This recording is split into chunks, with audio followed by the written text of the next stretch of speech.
आज का हमारा टॉपिक है तीन सदिशों के समतलिया होने की शर्त, यानी condition for three vectors to be coplanar. देखिए, कोप्लेनर का तात्पर्य है कि वे सदिश आपके एक ही तल में होंगे या एक ही तल के समांतर होंगे। तो मैं यहाँ पे तीन सदिश ले लेता हूं और इसको साबित करके देखेंगे कि क्या होता है समतलीय होने के लिए शर्त इसका। तो मैं मान लेता हूं, माना वेक्टर ए, वेक्टर बी तथा वेक्टर सी तीन समतलीय सदिश है, समतलीय सदिश है, समतलीय सदिश है, समतलीय सदिश है। तो जब यह समतलीय सदिश है तो हम यहां लिख सकते हैं, तो वेक्टर ए, वेक्टर बी तथा वेक्टर सी एक ही तल में होंगे, एक ही तल में होंगे, एक ही तल में होंगे या एक ही तल के समांतर होंगे, एक ही तल के समांतर होंगे, एक ही तल के समांतर होंगे। ठीक है, चलिए तो मैं क्या करता हूं, इसके लिए मैं तीन सदिश ले लेता हूं। ये आपका एक तल हो गया, इस पर मैं तीन सदिश ले लेता हूं। वेक्टर ए, इसे मैं वेक्टर बी ले लूंगा और ये आपका एक वेक्टर सी हो जाएगा। ठीक है, चलिए यह आपका वेक्टर ए हो गया, एक आपका वेक्टर बी मैं इसे ले लेता हूं। ठीक है, और इसे मैं वेक्टर सी ले लेता हूं। ये आपके तीन सदिश हो गए, इनका नाम हम लोग लिख देते हैं। यहाँ पे लिख देते हैं ए बी, ये दृष्टि रेखाखंड है तो एक पर सदिश ही होगा ना। चलिए इसको मैं लिख देता हूं ए सी और इसको लिख देता हूं मैं ए डी।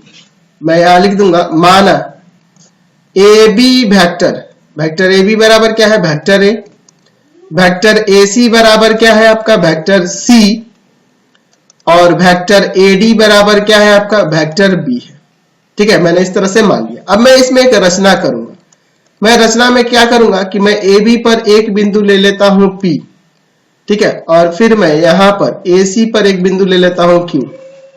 ठीक है, अब मैं क्या करता हूं, P से Q को मिला देता हूं।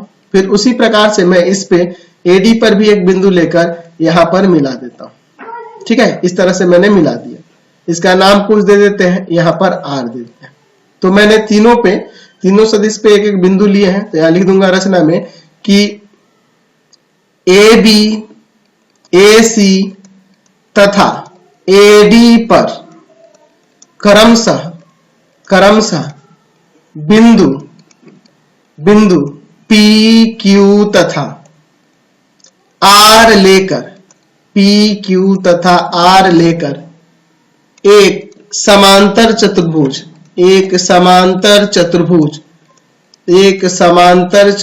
समांतर चतुर्भुज का नाम क्या हो जाएगा, ए पी क्यू आर बनाया। ठीक है, हमने एक यहाँ पे समांतर चतुर्भुज ए पी क्यू आर बना दिया। ये आपका एक समांतर चतुर्भुज है, समझ गए। अब देखिए इसके बाद मैं क्या करता हूँ, ये समांतर चतुर्भुज समझ में आया ना जी। अब देखिए मैं क्या कर रहा हूँ, यहाँ पे अगर मैं बात करूं एपी की, वेक्टर एपी की बात करूंगा, वेक्टर एपी यह AB के समांतर कहलाएगा ना जी। चलिए तो ये समांतर है वेक्टर AB के। तो जब ये वेक्टर AB के समांतर है AP, तो मैं यहां पर लिख सकता हूं कि AP वेक्टर जो होगा ना बराबर होगा x इंटू वेक्टर A के। AB का वैल्यू क्या है, वेक्टर A है। हम लोग देखे थे ना कि अगर वेक्टर A वेक्टर B के समांतर है तो वेक्टर A वेक्टर B का k गुना होगा। k यहाँ पे कोई भी कांस्टेंट हो सकता है। तो उसी तरह से जब ये इसके समांतर है तो वेक्टर AP जो होगा x गुना हो जाएगा वेक्टर AB के, यानी वेक्टर AB का मैंने वैल्यू यहाँ वेक्टर A लिख दिया। उसी प्रकार से मैं देख रहा हूं कि AQ वेक्टर जो है समांतर है AC वेक्टर के, वेक्टर AC के समांतर है। तो मैं यहाँ पे कह सकता हूं कि वेक्टर AQ जो होगा y गुना हो जाएगा वेक्टर C के। अच्छा, उसी तरह से मैं AR की बात करूं तो AR वेक्टर समांतर है AD वेक्टर के। तो लिख सकता हूं यहाँ पर कि आपका AR वेक्टर जो होगा Z टाइम्स हो जाएगा वेक्टर B के, ठीक है। चूंकि यहाँ पे देख रहे हैं कि APQR एक समांतर चतुर्भुज है, तो हम लोग समांतर चतुर्भुज के योग के नियम से देखें, क्या देखे हैं कि दो आसन्न भुजाएं अगर किसी सदिश को निरूपित करें तो उन दोनों का योग उन दोनों का योग उस विकर्ण के बराबर होता है, उस विकर्ण के सदिश के बराबर होता है जो दोनों आसन्न भुजाओं के उभयनिष्ठ बिंदु से जाता है। यानी कि यहाँ पे हम लोग लिख सकते हैं कि वेक्टर ए क्यू जो होगा ना बराबर हो जाएगा वेक्टर ए पी प्लस में वेक्टर ए आर के। कैसे? तो लिख सकते हैं योग का चतुर्भुज नियम, समांतर चतुर्भुज नियम, योग का समांतर चतुर्भुज नियम से, समांतर चतुर्भुज नियम से, योग का समांतर चतुर्भुज नियम से यह हो जाएगा। ऐसे हम लोग लिख सकते हैं ना। अब देखिए यहाँ पे अगर बात करें ए क्यू के वैल्यू की, तो ए क्यू वेक्टर का वैल्यू है यहाँ पे वाई वेक्टर सी। एपी की बात करें तो यहाँ पे है एक्स वेक्टर ए, और ए आर की बात करें तो वह है आपका जेड वेक्टर बी। ठीक है, ये जाएगा भाग में, तो वेक्टर सी बराबर में हो जाएगा एक्स बटा वाई वेक्टर ए, जेड बटा वाई वेक्टर बी। ठीक है, मैं यहाँ पे क्या करता हूँ, x बट्टा वाई को कोई अदर कांस्टेंट और z बट्टा वाई को कुछ अदर मान लेता हूँ। तो यहाँ वेक्टर c बराबर में मान लो इसको मैं m मान लेता हूँ, तो m वेक्टर a और इसको n मान लेता हूँ, तो n वेक्टर b। तो यहाँ लिख दूंगा जहां m बराबर में है x बट्टा वाई, कोई कांस्टेंट हो सकता है, और आपका n बराबर में है z बट्टा वाई। तो यह आपका अगर तीन सदिश एक दूसरे के समांतर है, सॉरी एक ही तल में हो, तीन सदिश एक ही तल में हो, तो उसके लिए ये आपका शर्त हो जाएगा।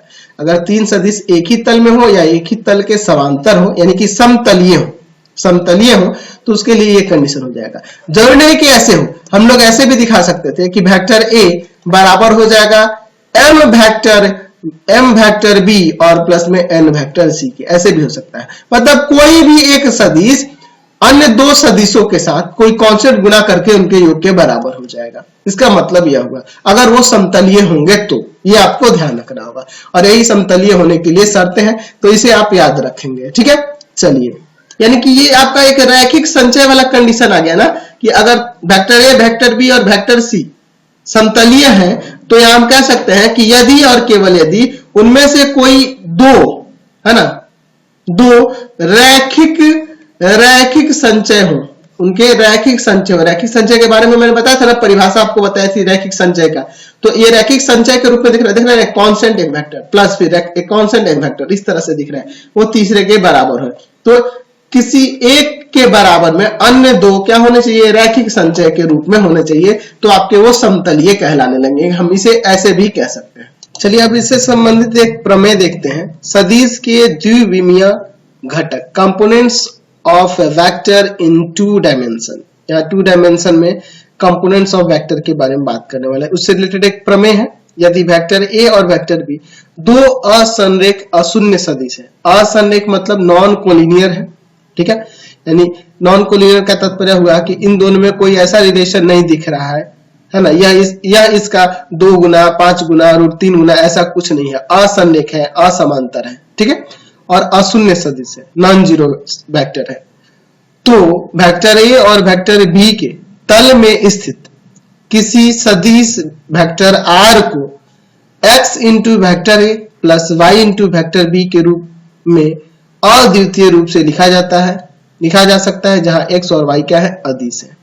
ठीक है, तो ये आपके वही कंडीशन आ गई ना, कोप्लेनर वाली कंडीशन आ गई। यहाँ भी तो दो सदिश पहले से दिए हुए हैं और एक तीसरा सदिश को हम लोग इन दोनों के इस रूप में लिख सकते हैं। और अभी हमने ऊपर भी जो देखा था कोप्लेनर वाले कंडीशन में भी आपने देखा था, यही चीज आया था ना जी।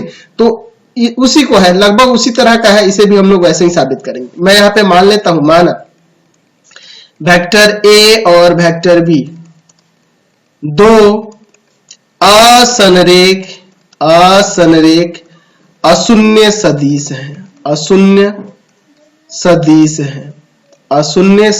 है। ठीक है, जैसे कि मैं यहाँ चित्र में दिखा रहा हूं, ये आपका सेम टू सेम कोप्लेनर वाला ही कंडीशन है। ठीक है, समझ लीजिए इसको। ठीक है, यह आपका एक वेक्टर ए है और दूसरा वेक्टर बी है। ठीक है, यह आपका क्या है, वेक्टर बी है। चलिए इसका नाम यहाँ पे देते हैं, इसको ओ मान लेते हैं, यहाँ पे ए देते हैं, यहाँ पे बी देते हैं। कह रहा है कि इसमें एक अन्य सदिश है वेक्टर आर, तो मैं वेक्टर आर की पोजीशन जो मान लेता हूं, कह रहा है कि ए और बी के तल में ही स्थित है, यानी कहीं भी स्थित हो सकता है इसी के तल में। मैं मान लेता हूं यहां पर है। ठीक है, और इसे मैं वेक्टर आर लिख देता हूं, यहाँ पे बिंदु पी देता हूं। ये ओपी वेक्टर जो है, यहाँ पे हमने क्या माना, ओए वेक्टर, वेक्टर ओए जो है वेक्टर ए के बराबर है, ओबी वेक्टर जो है ना वह वेक्टर बी के बराबर है, और ओपी जो है ना vector OP vector vector OP जो है वेक्टर आर के बराबर है। ठीक है, मैं यहाँ पर एक समांतर चतुर्भुज की रचना करूंगा जैसा कि मैंने कोप्लेनर वाले इस कंडीशन में किया। यहाँ भी तो आपका कोप्लेनर ही हो गया ना, बस हमें यहाँ पे जो है उसी कंडीशन को लेकर यहाँ प्रूव करना है कि दो सदिश जो उन सदिशों के तल में, उन सदिशों वाले तल में ही अगर कोई तीसरा सदिश स्थित हो तो उसे हम लोग इस रूप में व्यक्त कर सकते हैं। इसे हम लोग यहाँ पे सीखने वाले। चलिए देखते हैं। अब इसके बाद मैं यहाँ पर एक समांतर चतुर्भुज का निर्माण कर देता हूं। तो यहां से मैं एक इस पे बिंदु लेके इधर मिला देता हूं, थोड़ा सा और इधर ले लेता हूं और इस पर लेकर ऐसे मिला देता हूं। तो अभी जो मैंने आपको कोप्लेनर वाला प्रूफ कराया था वही सेम यहाँ भी करना होगा। हमें लेना होगा कि चूंकि ओ ए वेक्टर जो है ना, ओ ए वेक्टर समांतर होगा किसके, इसका नाम यहाँ पे कुछ दे दो, कोई बिंदु दे दो, यहाँ पे बिंदु दे दो, मान लो एम दे देते हैं, यहाँ पे एन दे देते हैं और यहाँ पर दे देते हैं आर दे देते हैं। फिर वहीं पे लिखेंगे कि ओ ए जो होगा, या ओ एम लिख सकते हैं, यहाँ पे ओ एम भी लिख सकते हैं कि ओ एम जो होगा, ओ एम वेक्टर समांतर होगा वेक्टर ओ ए के, इसलिए यहाँ पे लिख सकते हैं कि ओ एम वेक्टर जो होगा ना बराबर हो जाएगा, कोई दूसरा कॉन्स्टेंट लेते हैं, के गुना हो जाएगा किसके, वेक्टर ए के। उसी तरह से दूसरा आ जाएगा, यहाँ पे लिख सकते हैं दूसरा यह वाला कि ओ आर वेक्टर जो है ना, ओ आर वेक्टर वह समांतर है ओ बी वेक्टर के। तो यहाँ से ओ आर वेक्टर जो होगा ना, वेक्टर ओ आर, वह बराबर हो जाएगा, यहाँ पर मान लेते हैं लेमडा इंटू में वेक्टर बी के। ठीक है, तीसरा जो है, तीसरा यहाँ पे ओ एन वेक्टर की बात करें, यह समांतर है वेक्टर ओपी के।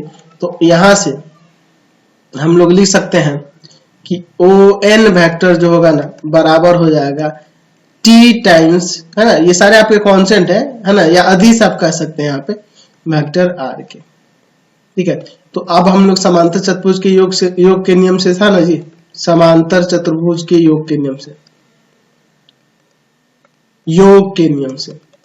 समांतर चतुर्भुज के योग के नियम से, योग के समांतर चतुर्भुज नियम से, योग के समांतर चतुर्भुज नियम से, ऐसे भी लिख सकते हैं, समांतर चतुर्भुज नियम से क्या हो जाएगा आपका, ओ एन वेक्टर जो होगा बराबर हो जाएगा O M vector plus O R vector, ये ना हो जाएगा।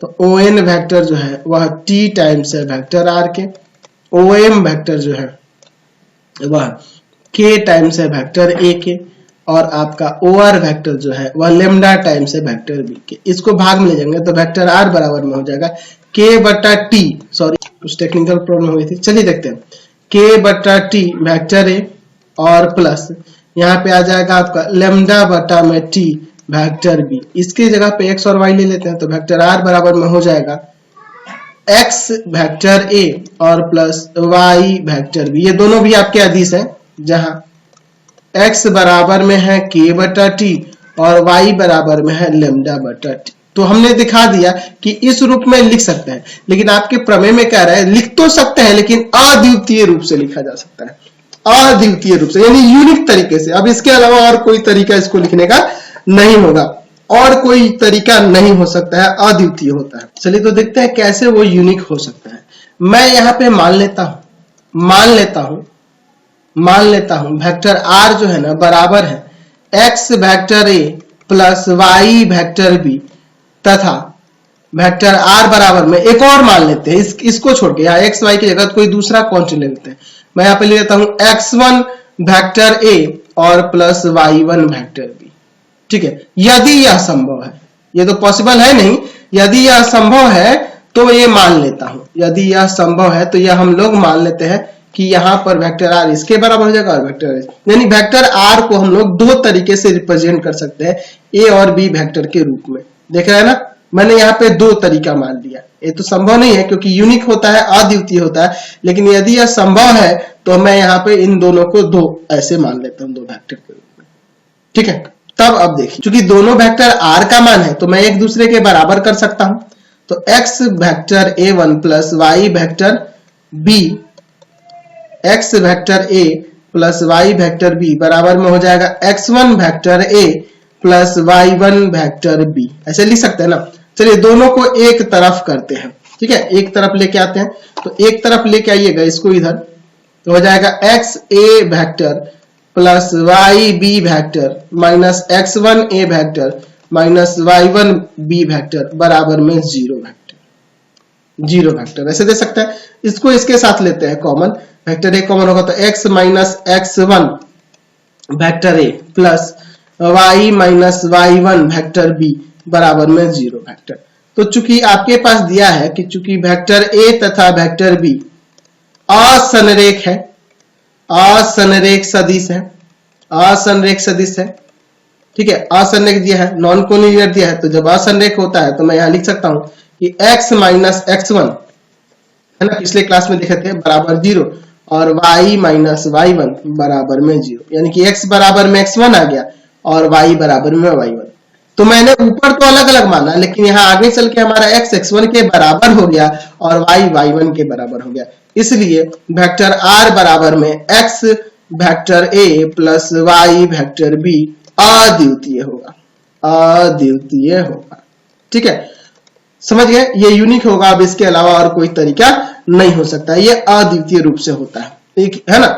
तो यहां से हमने देख लिया कि यदि वेक्टर a और वेक्टर b दो असंरेख अशून्य सदिश हो तो वेक्टर a और वेक्टर b के तल में किसी सदिश r को हम लोग इस प्रकार से निरूपित कर सकते हैं, जहां ये x और y क्या है, आपके अदिश है, कोई कांस्टेंट है, अदिश ही यहां हम लोग कहेंगे। और ये आपका तरीका कितना क्या होता है, अद्वितीय होता है, यूनिक होता है, और इसके अलावा और कोई तरीका इनको रिप्रेजेंट करने का नहीं है। चलिए अगला हम लोग एक प्रमेय देखते हैं, जो अभी हमने कोप्लेनर का देखा था ना, उसी का अपोजिट है। यदि वेक्टर a वेक्टर b तथा वेक्टर c तीन अशून्य नैक तलीय यानी कि नॉन कोप्लेनर, जो एक ही तल में स्थित ना हो या एक ही तल के समांतर न हो, उसे हम लोग नॉन कोप्लेनर कहते हैं, तथा x y z तीन अदिश इस प्रकार हो कि x into vector a plus y into vector b plus z into vector c बराबर में क्या हो, 0 वेक्टर हो।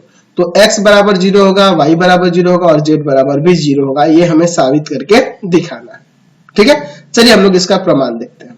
बहुत सिंपल सा है प्रमेय, इसको देख लेते हैं।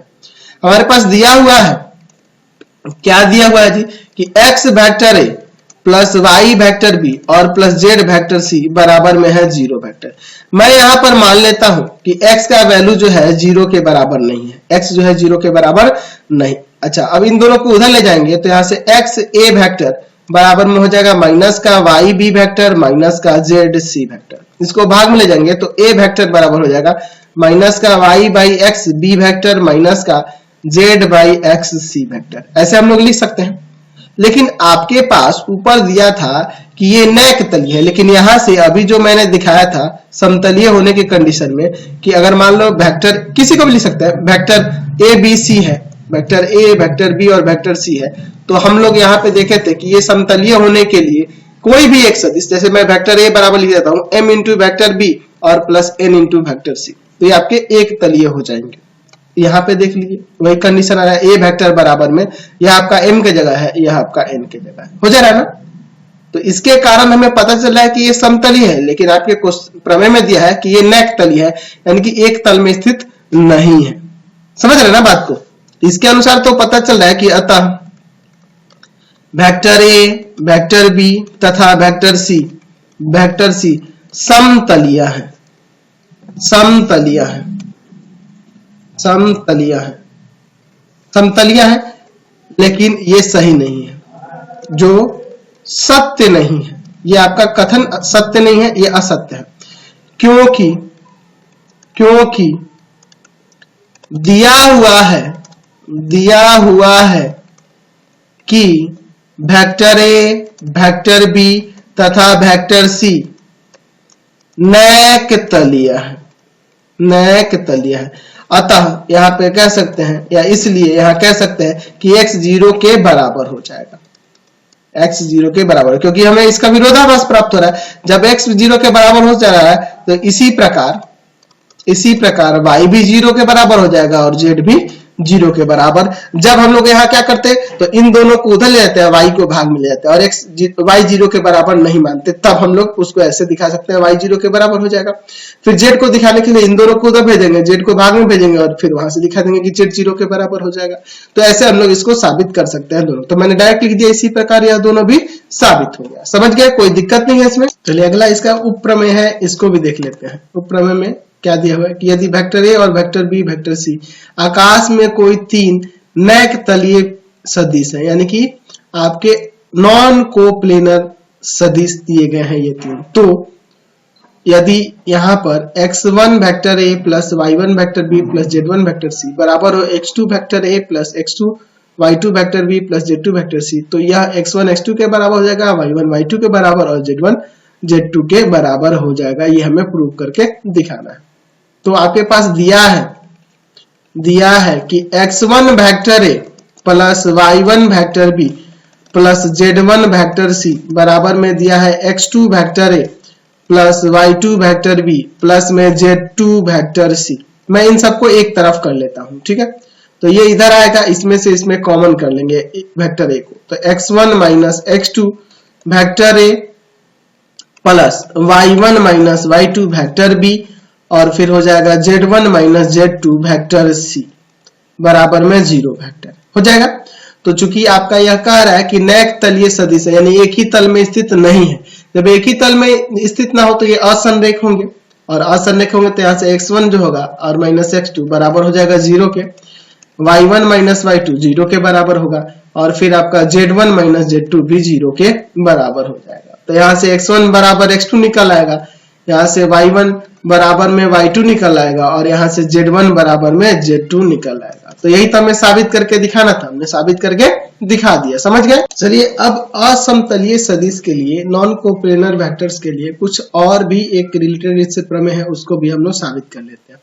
यहाँ पर दिया प्रमेय है कि यदि वेक्टर ए, वेक्टर बी और वेक्टर सी तीन असमतलीय सदिश, असमतलीय सदिश होने का तात्पर्य है कि वो एक ही तल में स्थित ना हो या एक ही तल के समांतर ना हो, तो आकाश का कोई सदिश अद्वितीय रूप से सदिश वेक्टर ए, वेक्टर बी और वेक्टर सी के रैखिक संचय, यानी कि उनका लीनियर कॉम्बिनेशन आपको पता है x इंटू में वेक्टर ए, x यहाँ पे अदिश है, y इंटू वेक्टर बी। ये इस तरह से नहीं लिखना चाहिए था, यहाँ लिखना चाहिए था x वेक्टर ए, सिर्फ वेक्टर ऊपर ए के ऊपर रहेगा, x के ऊपर नहीं रहेगा, y वेक्टर बी और प्लस z वेक्टर c के रूप में लिखा जा सकता है, जहां x y z के आपके अदिश है। ठीक है। लीनियर कॉम्बिनेशन के बारे में मैंने पिछले वीडियो में आपको बताया था। लीनियर कॉम्बिनेशन इस तरह का जो कॉम्बिनेशन होता है अदिश और सदिश का, इस तरह से जो प्लस के रूप में दिया जाता है, वही आपका लीनियर कॉम्बिनेशन होता है। तो इस रूप में उसे व्यक्त कर, चलिए तो इसको साबित करके देखते हैं। मैं यहाँ पर तल पर एक बिंदु ले लेता हूँ, O।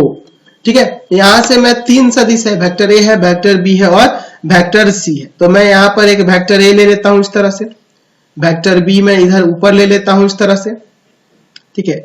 वेक्टर बी ले लेता हूं यहाँ पर, यह आपका वेक्टर बी होगा, और इधर मैं वेक्टर सी ले लेता हूं इस तरह से, ये वेक्टर सी ले लेता हूं, इसका नाम देता हूं ओ ए जो है ना आपका वेक्टर ए है, ओ बी जो है ना ओ बी यह आपका वेक्टर बी है। ठीक है।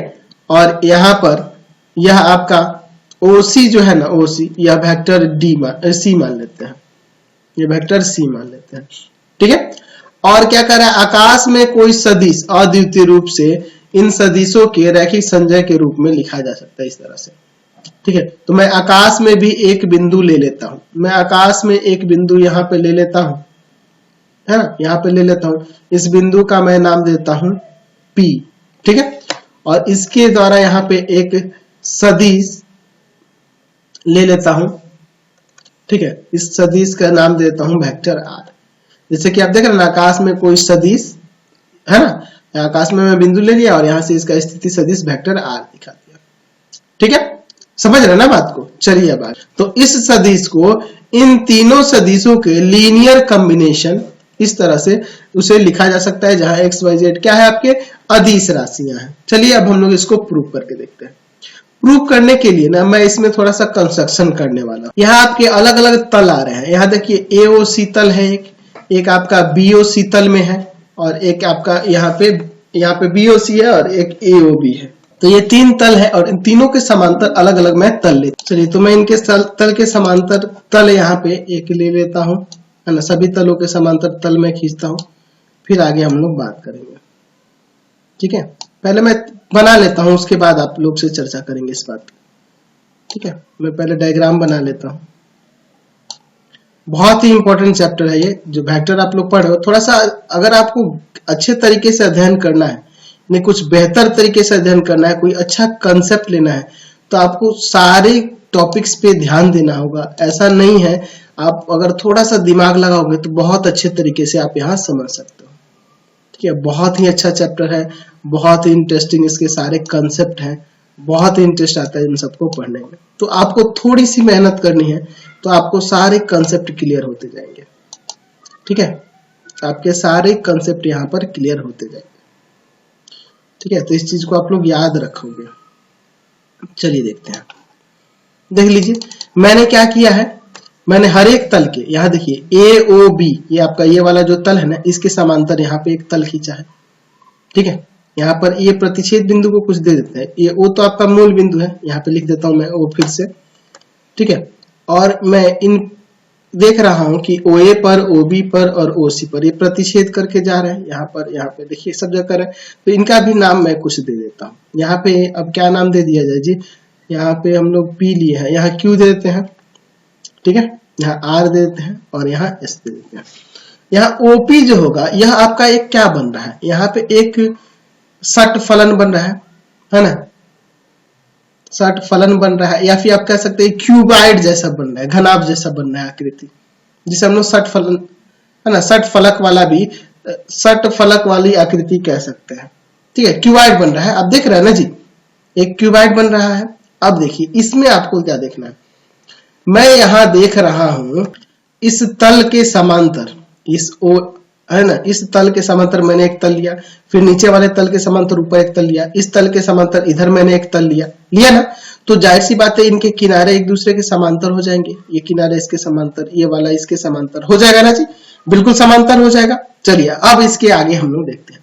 अच्छा, ओ क्यू जो है ना, ओ क्यू यहाँ ओ ए के समांतर हो जाएगा, ओ क्यू वेक्टर ओ ए वेक्टर के समांतर हो जाएगा ना जी, बिल्कुल हो जाएगा। उसी प्रकार से O R B O B के समांतर हो जाएगा, ओ एस बी ओ सी के समांतर हो जाएगा, होगा ना। तो मैं पहले यहां लिख लेता हूं, माना ओ एक बिंदु है, जो मैंने फिगर में किया ना वो सारी चीजें लिख देता हूं। ओ एक बिंदु है जिससे तीन असमतलीय सदिश वेक्टर ए, वेक्टर बी तथा वेक्टर सी खींचे गए हैं। और यहाँ पे मैंने दिखाया है कि आपका ओ ए वेक्टर जो है ना, वेक्टर ओ ए, वो वेक्टर ए के बराबर है, ओ बी वेक्टर जो है ना वेक्टर बी के बराबर है, और ओ सी वेक्टर है ना जो वेक्टर सी के बराबर है। और फिर मैंने माना है कि ओपी वेक्टर, जहां पी आपके आकाश में स्थित एक बिंदु है, वह किसके बराबर है, वेक्टर आर के। या लिख दूंगा कि जहां पी जो है आकाश में स्थित एक बिंदु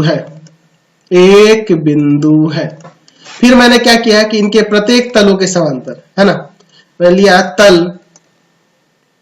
तलों, ऐसे लिख देते हैं तलों। कौन कौन से तल, तो ए ओ बी, बी ओ सी तथा ए ओ सी के समांतर तल खींचकर एक 6 फलकों वाला घनाभ बनाया, या घन बनाया, जो भी है, घनाभ बनाया। हम लोग घनाभ भी इसको मान लेते हैं। ठीक है, 6 फलकों वाला एक घनाभ बना, ब्रैकेट में देने की कोई जरूरत नहीं है।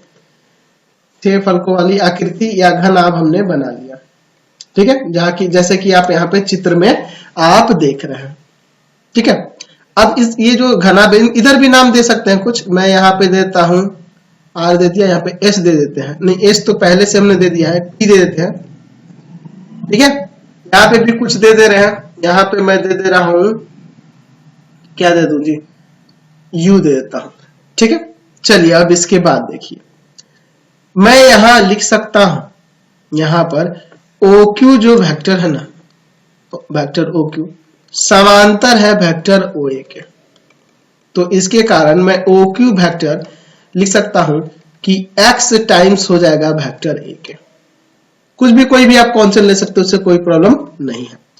अच्छा, उसी तरह से मैं लिख सकता हूं कि OR वेक्टर जो है ना समांतर है OB वेक्टर के, तो यहां से OR वेक्टर जो होगा y टाइम्स हो जाएगा वेक्टर B के। उसी तरह से OS वेक्टर जो है ना, ये वाला OS वेक्टर वह समांतर है OC वेक्टर के, यानी कि OS जो हो जाएगा ना बराबर हो जाएगा Z टाइम्स किसके, वेक्टर C के। ऐसा हम लोग लिख सकते हैं ना, चलिए लिख सकते हैं। अब इसके बाद देखिए, यहां पे यह इसके समांतर हो जाएगा।